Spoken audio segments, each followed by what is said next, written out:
achiever, let's talk about focusing. So I easily get distracted, and despite that, I still am able to get things done. So I've struggled with focusing for so many years, but I still get things done. I have also managed in the process of struggling to focus to graduate with a high GPA, get a scholarship, a full scholarship to study my master's degree abroad, get great feedback in my professional endeavors. And all of these things are things that I was able to use various strategies to help me focus whenever I felt like I was being distracted or whenever I got distracted. So today I'm going to be sharing with you 5 strategies that would help you inspire yourself, trick yourself into focusing when you're working or studying. Number 3 and 5 are my favorites, and I hope that you like them too. The first thing I do to focus when I have a struggle with focusing is to create a structure. I understand that people like us who sometimes easily get distracted may also have a problem with being organized or having a structure, but there are 2 main things that you can do to help you put together a structure. The first thing is to have a list of things you're going to do for the day. Even if it's just 3 things, right? Just have a list. So you can put together a list the night before or the next day. So if, for instance, you're saying, I want to be able to learn statistics, or I want to be able to meet a B deadline, or write a page of an essay, or whatever it is that you want to do, write it down. Write it down. So at the beginning of your day, make sure you write something down, and that just keep it next to you. If it's on a sheet of paper or if it's in a book, keep it next to you so you can see it and get back to it. So that is the first thing you should do. Have a structure. As part of having a structure, and this is a very important thing or a strategy for you if you want to help yourself focus, is to know when you can concentrate. So sometimes it's really difficult for us to concentrate for a really long time. So it's important to break down the time that you're working on. So for instance, if you know that studying for 1 hour might be very challenging, it can be like, oh, it's just very challenging to focus for 1 hour or get work done in 1 hour. So what you can do is to break things down. Okay, I'm going to focus for 25 minutes, and then I'm going to take a break for 5 minutes, or I'm going to focus for 30 minutes and I'm going to take a 10-minute break. So looking forward to the break is also really exciting, so you get to focus and do these things. To help you maintain that structure as well, keep distractions away. So if you know that your phone is a big distraction, keep it away. I mean, there were times where I would keep my phone in the bathroom or in the kitchen just because I did not want to get distracted. So that actually is the second strategy. Know your triggers and fight them or keep them away. So if you know that you're triggered very much by your phone, you make sure that you stay away from your phone, or you keep your phone far away from you such that you will not be distracted. If you know that you always distracted and you want to turn on the television, make sure you move into a room where the TV isn't around.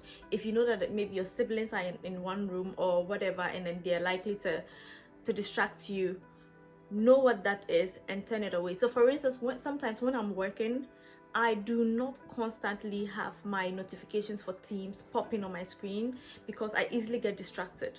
So what I do is to really focus on work, and every once in a while, maybe after 25 minutes, I will check my Team to see is there a message, unless of course there's something really important that I need to keep checking. But if you know your triggers and you know the things that are likely to make you lose focus, it would help you do away with that. So that's the second thing you should know your triggers. This third thing is really important, and it's exciting as well, and that is giving yourself an incentive. It just makes you look forward to the small wins. So if, for instance, you like to watch Grey's Anatomy, you tell yourself that, okay, if I'm able to finish this project, I would watch at least 5 episodes of Grey's Anatomy at the end of the day. Or if you are looking forward to a certain meal, just reward yourself. You know what I mean? Reward yourself in such a way that would make you feel like, if I finish this task, or if I'm able to focus and get this done, I would have this reward. Because our minds work very, I think our minds are very interesting. So if you're looking forward to something, it just really makes you excited about that, and you you get more motivation to work towards that thing. So this might sound like, oh no, but it's important. Even if it is just to spend time dancing, like tell yourself that when I finish, I'm gonna give myself time to dance and listen to music, and that is the reward. If it is that you want to go out and get some ice cream or whatever it is that you know that you would like to use to reward yourself, set something, give yourself a reward that you would use to inspire yourself to focus and get the work done. It's also really interesting because right now, as I'm recording right now, something just popped on my screen, and this is one of the strategies I used. So I'm just going to read it to you as I look at my phone. It says, review your tasks, assess the list, and see what has been done and what's pending. This is another strategy I use. I have set it for 3 p.m. every day, and at 3 p.m. every day it would send me a message. It will pop up on my phone to remind me to go back to my to-do list to look at the things that I have not done and I am yet to do, and then come back and see if I'm prioritizing them properly and what has been done and what is still pending. So this is a bonus tip for you. This next one might be a distraction to some, and it might be a tool to focus for other people.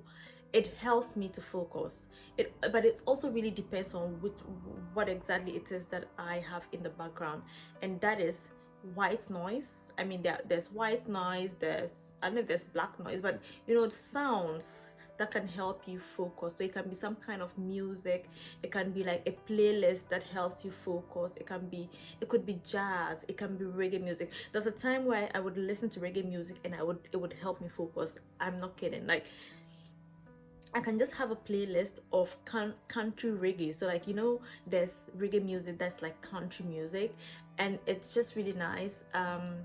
And it just helps me get in the zone. So if this works for you as well, you can get, so white noise also works a lot for people where they just have it playing in the background and then it helps them focus. So when it comes to sounds in the background, it really depends on individuals and what works for you. So for me, it really helps me. But when I'm listening to, for instance, I'm listening to a Beyonce song, I might not really focus because I want to sing along, but it also really depends on where your head is and what you feel like doing at the time, and if you are able to focus with that background music. If this is going to further distract you, then don't do it. Some people would also listen to songs that do not have lyrics, you know, or it's just smooth jazz or something that's just really soothing that would help you get in the zone. So if this is also something that would help you, give it a shot.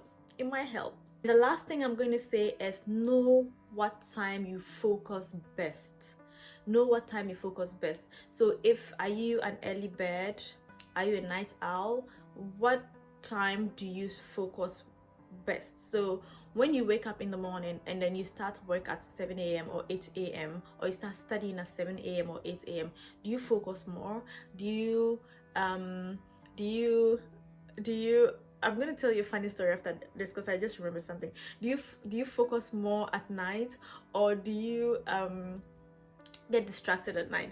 I just remembered when I was in basic school, my cousin and I was studying for our basic education certificate examination, and it's a very important examination if you want to go to senior high school in Ghana. So my cousin and I would wake up in the middle of the night and we would be studying, and then she would like drink coffee because at the time we had a lot about, it's not a good habit, but I'm just gonna share with you what happened. So she said, so they said if you drink lots of coffee, you would it would keep you awake, you'd be alert, right? So my cousin and I would wake up in the middle of the night trying to study. My cousin would drink coffee and then she'd sit down and she would really be studying. I would drink coffee, nothing, I'll still be dozing off. And I heard another thing somewhere that when you put your feet in cold water, it helps you stay awake. I drink coffee, I put my feet in cold water, I'm holding my book, and I'm still dozing off. So it depends on what works for you. It's not the same for everyone, really. So know your structure, know what time works best for you and when you are able to focus better, and that also helps you. So I focus really well in the morning when I wake up, but I realized that okay, if I'm unable to wake up really early, then that wouldn't make any sense. So if I try as much as I can to wake up early in the morning and I'm working, then I can really focus well. So although I am a bit of a night owl, I don't go to bed early, but I'm not as productive at night or in the evenings as I am in the morning. So know yourself, know your structure, know what works for you and what does not work for you, and that would really help you focus. I have a video on how to level up. I have shared very useful information on that. I'm putting that video in the description. Please watch it. I have shared so much information with you on in that video on how ways that you can really level up basically and become the best version of yourself, as I also work to become the best version of myself. It's been a pleasure having you. Please like this video if you loved it, because if you like this video, YouTube will recommend it to a lot more people and it would help my channel. And also make sure you subscribe if you haven't subscribed yet. I wish you the best. Lots of love.